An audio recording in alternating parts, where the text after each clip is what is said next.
Should you buy an iPhone 6s late 2017? That video is coming up right now. Let's go.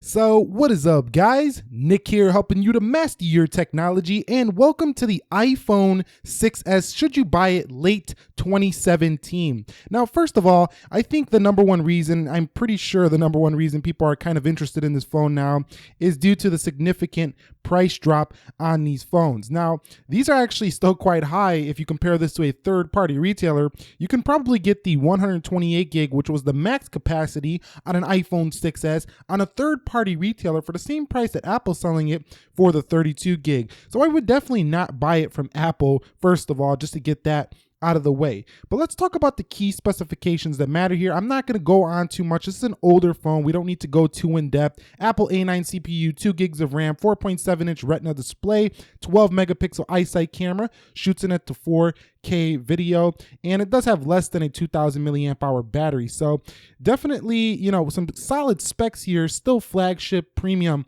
I think you could probably say more mid-range here at this point in time. But still, this phone offers a premium feel here, even in late 2017. Okay, guys, so getting on to the build, the body, and design, you can see, look at the attention to detail here. This is still a fantastically built smartphone. I don't even know if that's a word, fantastically, probably made that one up here. But I mean, look at the attention to detail. It's still fantastic here on the iPhone 6s here. It doesn't have the glass that covers the little cutout here for the True Tone flash, and you can still scratch the Apple logo up if you're not careful here.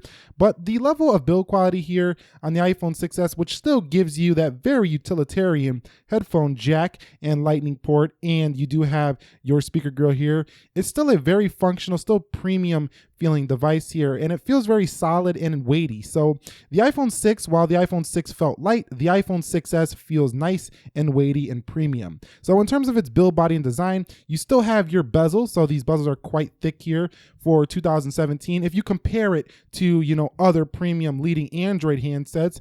But for iPhone land, we're still pretty much used to this until iPhone 10 drops. I think most of you are going to be extremely pleased if you're coming from anything older than like an iPhone 5s, maybe an iPhone 5, coming from a 4S, maybe you're coming from even a 5 or a 5S. This is still a nice step up here if you're just now going to be picking one of these guys up in terms of its design. Now, of course, you're not going to be, turning any heads. A lot of people have this phone. It's not going to impress anybody seeing this, but you're just gonna know that you have a phone that should last at least 2 to 3 more years. Okay, guys, so let's talk about that display a little bit. So this is an LCD display. It does have IPS, which basically means in-plane switching.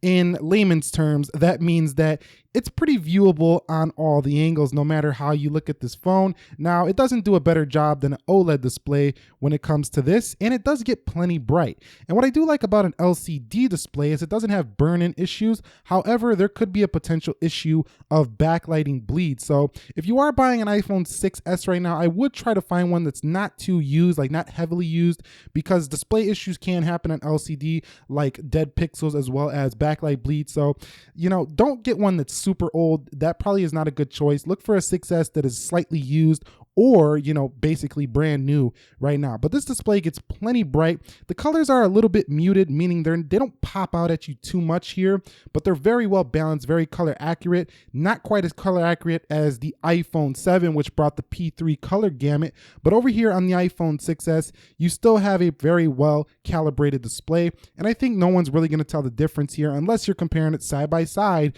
with, an iPhone 7, for example. So display is still solid in 2017, late 2017, but it's not going to blow your mind or anything like that. It'll get the job done. So you don't got to worry too much about your display. Okay, guys, so iOS 11 is installed here on the iPhone 6s here, and it runs pretty smooth for the most part. Now, battery life is not incredible here on iOS 11. I do want to make that apparent here. You do get some new wallpapers, the amazing new control center. I think this is fantastic here.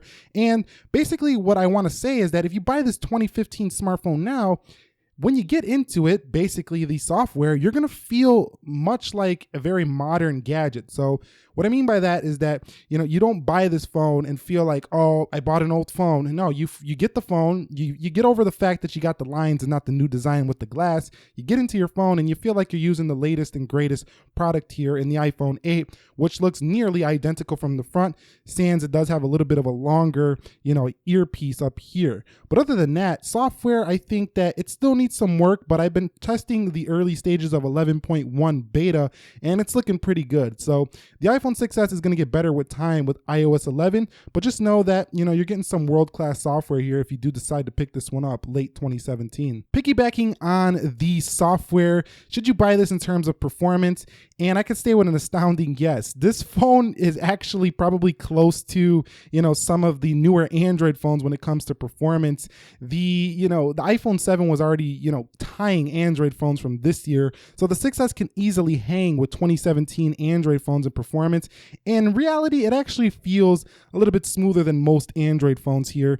And that's coming from somebody who loves the Android operating system. I just got to be real with you. The iPhone 6S is a stunning performance phone here, even in late 2017, and you're going to have no issues at all. The only thing I think that's a little bit, different and probably doesn't feel as premium is it does have a clicky home button just like the old iPhones. That makes it feel a little bit old.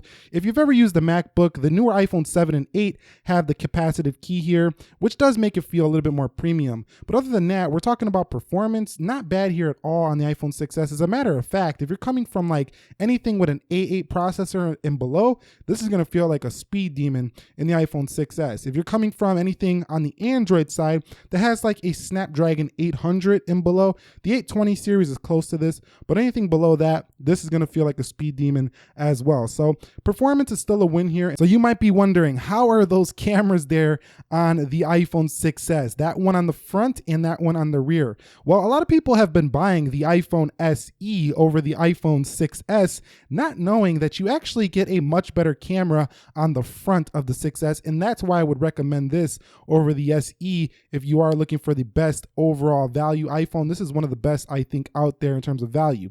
This is a 5 megapixel camera here. This does give you live photos, as does the SE.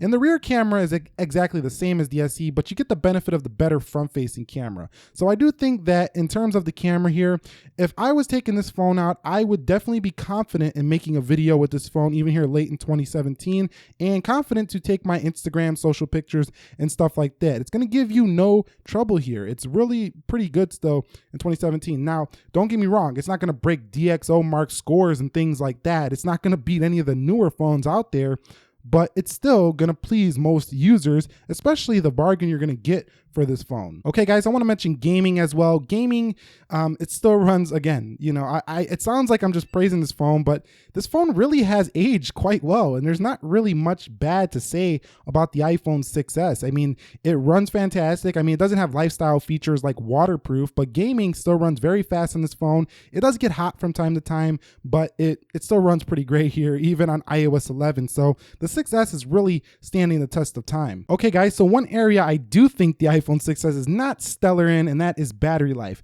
I don't think any of the smaller iPhones, in fact, are great in battery life. Sans the SE. The SE is pretty good in battery life, but the iPhone 6s, the iPhone 6, the iPhone 7, the iPhone 8, the smaller versions, they can get you through a day, but these are not stellar in battery life. They all, probably need a charge more or less before you hit the hay or go to bed, if you know what I mean. So this phone right here, not the greatest in battery life. It's going to get you through the day, but I would definitely recommend you use low power mode quite a bit if you are picking up an iPhone 6s and you're expecting a good battery life. You might even want to invest in a Mophie juice pack to go along with your value purchase when you go pick one of these up. You will probably thank me later for getting great battery life with that extension, because without it, you're not going to get great battery life. In addition, the iPhone 6s takes quite a long time to charge, as does most iPhones. So keep that in mind. Not the greatest battery life in the world, and it takes quite a while to charge. But don't get me wrong, this battery life is not horrible. Like, it's not going to be, treacherous battery life. If you're going to class, you're going to school, you're going to work, you put this thing in your pocket. It's got great standby time, so it should last all day. But if you're heavy using it, it's going to drain. Hey guys, so speaking of call quality, I think the iPhone 6s has held signal quite well for me. I actually haven't had too many drop calls. As a matter of fact, I haven't had any drop calls with the iPhone 6s. I do think the speakerphone is not the loudest. It could use an improvement, but that's what the newer iPhones are for with the front-facing speakers. This one is pretty much standard when it comes to its speakerphone quality. Holding signal, like I say, it's pretty good. It's not the best I've ever seen. I think Motorola still does it better than Apple when it comes to that regard. But overall, the phone call quality experience has been pretty good here overall on my take with the iPhone 6s. Okay, guys, so that's pretty much it. I kind of just shared with you my thoughts, my opinions on my experience using the 6s, and I also use the 6s Plus here. So anyway, that's it here. Should you buy it? Is this phone even worth your time here? Well, I mean, if you're watching this video, more than likely you're asking this question. You want to know, should I buy this? You might even be saying, should I buy an iPhone 7? And it's confusing because you have the iPhone 7 at the same price at 32 gigs or 128 on the 6s. And I think honestly, you're getting a better value with the 6s at a higher gigs because you really will run out of storage quick on a 32 gig iPhone 7. Now, if you just absolutely have to have the capacitive touch key, you have to have the A10 Fusion chip, then go with the 32 gig 7. But if you're just looking for an iPhone to do the trick, do the job, have, a good camera, stellar camera, 4K video recording, and still retain a headphone jack, which also can use those dongles too. So this is like the best of both worlds here.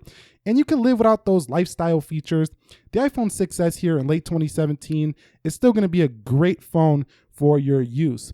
However, I don't think it's better than the upcoming iPhone 10, and I haven't even played with it, but I can already tell you right now, I know it's not better than that phone because I've used the A11 Bionic and the iPhone 8 Plus. But anyway, if you found this video helpful, enjoyable, go ahead and click the like button for me. And I also posted a should you buy iPhone 6s in 2017 earlier in the year. You can check that one out as well if you want more information. Nick here helping you to master your technology. If you're new here, consider subscribing. Be sure to be well, and peace.